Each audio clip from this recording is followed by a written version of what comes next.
Tom Hardy's character Tommy, when he's on screen, he's definitely got a darkness. I've known people who are in a place like that in my life, and they're not pleasant. They're dark. They're not pleasant to be around. Actually, they're scary to be around. He does such a great job in the ring. And I actually wonder, I would love to know how he trained for this movie, because his musculature, he looks like a creature. He looks like a monster. And part of that's the way he hunches, but like his physique, his traps are just unreal. He's got crazy huge traps that make him look like a hunchback. It's and that totally, and he's got this, like, the way that, like, his lip hangs open, he looks like a goblin. And I mean, it's such like I would love to know if, I mean, I'm sure it was deliberate, because he's very much a pro. But I would love to hear how he did that. Like, was that just the way he's, like, hunched and, like, skulked, or did he actually build for that? Well, that's interesting that you should say that. And this is kind of a cool bit of movie trivia. So before this, Tom Hardy had no mixed martial arts background. He had never done anything like this before. Whereas Joel Edgerton, he had actually competed and fought before, and had quite a bit of training under his belt. So Tom Hardy, he was training, as if he was getting ready for a fight, 2 hours every day, choreography 2 hours every day, and then weightlifting 2 hours every day. And, so basically, like, they were training for that fight. And one of the things that they wanted to do, and it worked with the character, is they had him finish his opponents so quickly, and it looked good, because if they had been longer drawn out fights, it might have been evident that, he didn't have as much experience with that. And yeah, his physicality is just insane. And he went right from this to Bane in the Dark Knight trilogy. So it definitely paid off. And he's a very method actor too. The way you stated that sounds like maybe a more charitable version of kind of how I read it, which was I had heard that he was struggling to look like a fighter, like in the movements, and so I believe they even rewrote some of it just to simplify his fights, to make him this, like, knockout machine, because it was a challenge to make him actually move like a fighter. Yeah, that's true. And you can kind of see that, and, not to denigrate his performance by any stretch, but even when he's hitting the bag in the gym before his first fight with Mad Dog, it looks like an actor hitting a bag.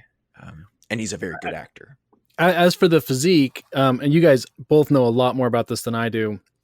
I did, like, high school football, and I, was in the gym a lot, but I never really got into the science and all that. But as for the physique, how realistic is his physique? Is it enhanced, if you know what I mean?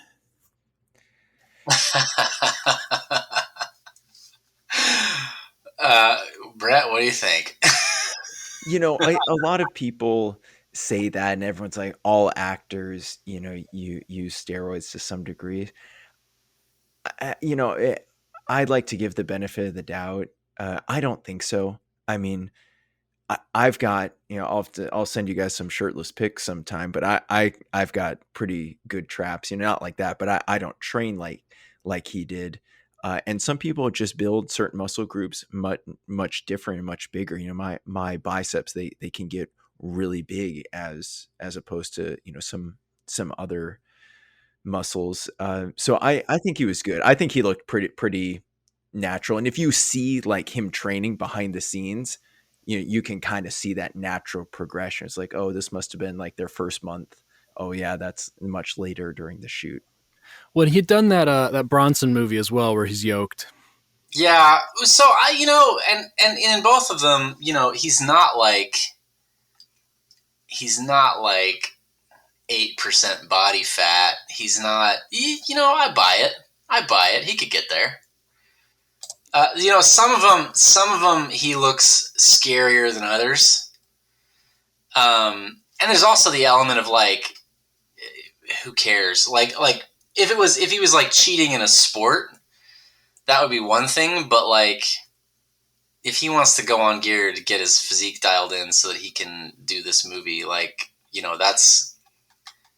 that's just a personal decision. That's a professional thing that he's got to decide. I mean, like I don't see it as a negative if that's what he did. Put it that way. But Yeah, it doesn't look like it had to be that way. I wouldn't really care either. I don't know enough about it to say, oh, that's irresponsible or something. I mean, I don't know. So I wouldn't care. I actually don't even really care when athletes do it. Yeah, and that's funny because it's sad to say, but a lot of my favorite UFC fighters, a lot of them have gotten busted for performance enhancing drugs, and that's always a bummer. And they had some legit actual fighters in this film, which was really cool to see. But yeah, I mean, if anybody was doing something, the guy that got to play Koba, like he was like huge. Well, that's Kurt Angle, right? Yeah. He's an Olympic wrestler, right? Yep. Yeah, he looked really good. And yeah, you're right. I mean, it really doesn't matter. I've never competed at that high of a level. I've trained with some high level guys, and I really don't think it makes that big a difference. Like Brock Lesnar, he beat Mark Hunt, and then it came out afterward, oh yeah, he was juicing, but he would have beaten Mark Hunt anyway. So I don't think it makes a huge difference. Apparently, I'm Googling now. He said somebody asked him if he took PEDs for The Dark Knight Rises, and his answer was no. I took Smarties. So, so he may be just sort of like, yeah, like whatever.